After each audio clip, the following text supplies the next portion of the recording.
Assalamualaikum warahmatullahi wabarakatuh. Pada pertemuan kedua ini kita akan membahas tentang pendekatan pemasaran. Kita menginjak pada materi tentang marketing approach atau pendekatan dalam pemasaran.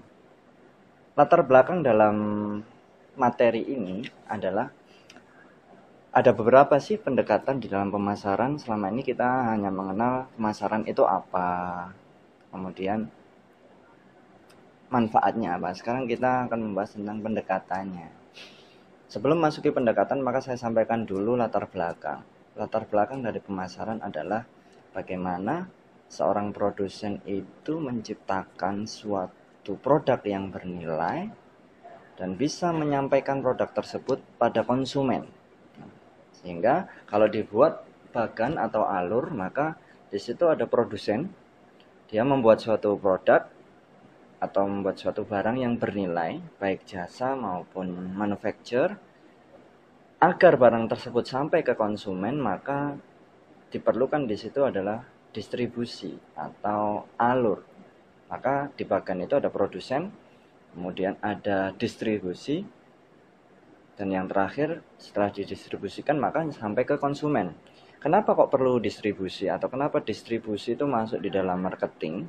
Karena banyak kita jumpai beberapa hal, ada produk yang bagus, kualitasnya bagus, harganya cocok, tapi produk tersebut tidak bisa kita dapatkan. Kemudian setelah di konsumen maka siapa sih konsumen itu? Konsumen adalah orang yang membeli atau memanfaatkan produk atau produk barang atau jasa yang diproduksi oleh produsen. Di mana semua kegiatan usaha yang berhubungan dengan arus penyerahan barang dan jasa dari produsen ke konsumen itu masuk di marketing. Jadi marketing tidak hanya memasarkan, tapi marketing juga harus menyampaikan. Marketing tidak hanya membuat suatu produk, tapi marketing juga harus berpikir, harus melaksanakan bahwasanya bagaimana produk itu sampai dalam pemasaran. Tadi sudah kita sampaikan bahwasanya perusahaan membuat suatu produk, kemudian produk disalurkan ke konsumen atau ke pasar, dan di pasar itu ada penjual dan ada pembeli. Dalam ilmu ekonomi dasar waktu kita SMP, kita mungkin paham atau kita mungkin pernah dijelaskan bahwasanya pasar itu tempat bertemunya pembeli dan penjual. Kemudian di mana yang diinginkan pembeli adalah barang atau jasa. Kemudian di situ dalam pemasaran juga adalah suatu proses di mana di dalamnya terjadi transaksi antara penjual dan pembeli, di mana konsumen dapat memanfaatkan barang dan jasa. Di sini kita juga bisa menyimpulkan bahwasanya pemasaran adalah suatu proses di mana individu dan kelompok mendapatkan kebutuhan dan keinginannya. Ingat, mendapatkan kebutuhan dan keinginannya. Mereka menciptakan, menawarkan, dan bertukar sesuatu yang bernilai antara satu dengan yang lain. Maksudnya gimana? Contoh, si Mbak Yasmin. Mbak Yasmin kebutuhannya di malam hari adalah makan, tapi dia punya keinginan. Kalau kebutuhan cukup makan saja, makan nasi itu sudah kebutuhan, tapi ternyata di dalam dirinya Mbak Yasmin ada keinginan ingin makan nasi goreng. Kalau kita memahami konsep pemasaran, bagaimana kita bisa melayani atau memberikan apa yang diinginkan, tidak hanya dibutuhkan. Identifikasi masalah di dalam marketing approach adalah bagaimana cara mempelajari pemasaran, saluran distribusi, promosi penjualan, motif pembelian, dan fungsi pemasaran sehingga produk dapat dimanfaatkan oleh produsen. Kita masuk ke inti pendekatan dalam pemasaran. Pendekatan dalam pemasaran ada 3. Yang pertama adalah commodity approach atau pendekatan berbasis komoditi. Yang kedua institutional approach atau pendekatan berdasarkan lembaga atau institusi atau berdasarkan organisasi. Yang ketiga functional approach, pendekatan berdasarkan fungsional. Kita mulai satu persatu. Commodity approach. Apa sih commodity approach itu? Pendekatan berbasis komoditi. Maksudnya di sini adalah kita menitik beratkan pada flow of good atau aliran barang.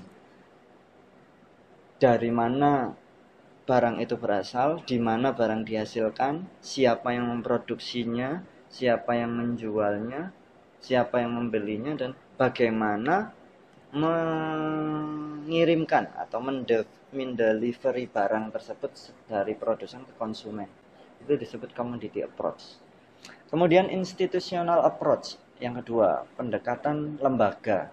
Di sini lebih ke channel of distribution, di mana ada pedagang eceran dan pedagang besar. Pedagang eceran ada dua, eceran besar dan eceran kecil.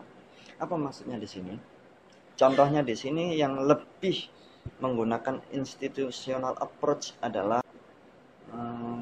produk minuman, Aqua atau Coca-Cola. Coca-Cola atau Sprite dan teman-temannya itu dia menggunakan institutional approach, di mana produsen tidak bisa langsung memberikan produknya ke konsumen. Dia harus lewat pedagang besar dulu. Kalau Anda lihat Coca-Cola Sprite, itu dia tidak langsung dari perusahaan langsung menjual ke konsumen, tapi dia mesti lewat grosir dulu atau lewat pedagang besar dulu. Dan pedagang besar biasanya ada MOU, ada kesepakatan. Ada MOU atau ada kontrak atau perjanjian di mana kamu hanya menjual barang saya saja. Maka kalau Anda temukan ada distributor atau ada grosir yang dia khusus menjual produk Coca-Cola, maka itu dia sudah punya kontrak.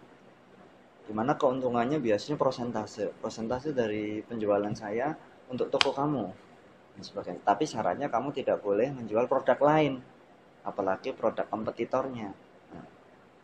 Sehingga si pedagang besar ini tadi dia bisa mendapatkan harga yang murah ketika dia menjual atau membeli produk Coca-Cola. Ketika dia menjual ke pedagang eceran besar atau eceran kecil, itu bisa dengan harga murah. Karena apa? Karena sudah ada perjanjian. Perjanjiannya salah satu keuntungannya si pedagang besar ini mendapatkan harga yang murah dibanding pedagang yang lainnya karena dia hanya menjual produk. Nah, itu contoh kalau di institutional approach. Yang ketiga adalah functional approach. Pendekatan fungsional ini yang biasanya dipakai oleh perusahaan-perusahaan umum ya. Yang dipikirkan di sini ada 8 hal dalam functional approach. Bagaimana menjual, bagaimana membeli, bagaimana transportasinya, bagaimana menyimpannya, bagaimana keuangannya, bagaimana resikonya, bagaimana informasi pasar, bagaimana standarnya. Nah, ini yang functional approach ini lebih cenderung ke perusahaan-perusahaan yang biasa, toko-toko biasa. Fungsi marketing itu ada 3. Yang pertama, pemindahan hak kepemilikan. Maksudnya apa? Dalam marketing itu, ketika produsen memproduksi sebuah HP, maka fungsi marketingnya adalah bagaimana hak pemilikan dari produsen ini ke konsumen. Jadi caranya gimana? Bagaimana konsumen ini membeli HP? Sekarang marketing itu punya strategi yang bagus ya. Mungkin Anda sudah terpengaruh. Salah satunya adalah saya pernah menanyakan ke 50 orang, sekitar 50 orang saya tanya, lebih enak mana? Ketinggalan HP apa ketinggalan dompet? Atau gini, lebih tidak enak mana? Ketinggalan HP atau ketinggalan dompet? Setelah saya tanya 50 orang, rata-rata 75% menjawab lebih baik saya ketinggalan dompet daripada ketinggalan HP. Benar enggak? Data ini ya, 75% mengatakan kenapa? Karena sekarang orang itu digiring untuk selalu nempel dengan HP. Bener? Coba aja jauh 1 hari saja. 1 hari nggak megang HP. Rasanya tuh kayaknya hidup itu kayak setengah ya. Setengah mati, setengah hidup. Beda sama dompet. Mungkin kalau 1 hari nggak megang dompet nggak masalah. Mungkin bisa, kalau mamanya kita ke kampus, dompet saya ketinggalan. Kita masih punya teman. Saya pinjam uangnya dulu ya. Ketinggalan nih dompet saya. Tapi kalau ketinggalan HP, saya pernah menanyakan pada salah satu mahasiswa, aduh Pak, lebih baik saya balik lagi pulang ngambil HP saya daripada saya harus 1 hari tanpa HP. Ternyata di sini ada rahasia di balik itu. Rahasianya apa? Konsumen itu digiring dari yang sebetulnya itu hanya membutuhkan komunikasi, dari yang hanya membutuhkan komunikasi dasar seperti telepon dan SMS, sekarang digiring untuk lebih bersosial media. Dia update status, dia mungkin ada beberapa aplikasi sosial media ya, ada Facebook, Twitter, LinkedIn, ada yang berbasis smartphone ya, ada Line, ada WhatsApp, ada BBM dan sebagainya. Itu yang sekarang dibutuhkan oleh orang-orang. Nah, salah satu fungsi marketing itu tadi, bagaimana sih membuat konsumen itu yang sebenarnya dia hanya butuh telepon sama SMS sebenarnya, tapi digiring di situ. Saya tidak bisa hidup tanpa HP. Kemudian yang kedua, fungsi marketing adalah penyediaan barang. Maksudnya di sini jangan sampai dalam suatu perusahaan itu stok barang itu habis. Maka harus ada terus barang. Kenapa? Ketika barang yang dibutuhkan tidak ada, maka konsumen akan mudah beralih ke barang yang lain. Yang ketiga, pemberi fasilitas. Dalam perusahaan harus memberikan fasilitas yang dibutuhkan oleh konsumen. Ini sekarang konsep produk dulu. Produk adalah suatu yang dapat ditawarkan kepada pelanggan, di mana setiap produk memiliki kemampuan yang berbeda untuk memenuhi kebutuhan, tapi pelanggan akan memilih produk yang paling baik.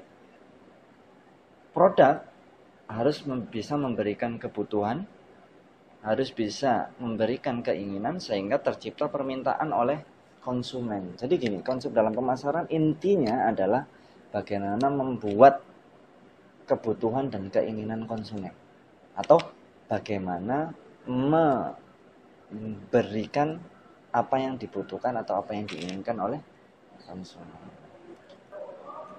Baik, mungkin itu pertemuan kedua. Saya akhiri.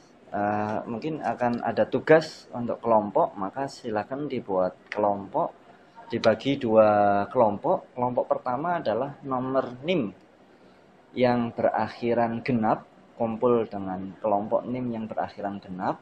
Kelompok NIM yang NIM akhirnya berangka ganjil berkumpul dengan kelompok ganjil, dan di situ nanti akan saya sampaikan melalui email. Terima kasih, selamat siang. Assalamualaikum warahmatullahi wabarakatuh.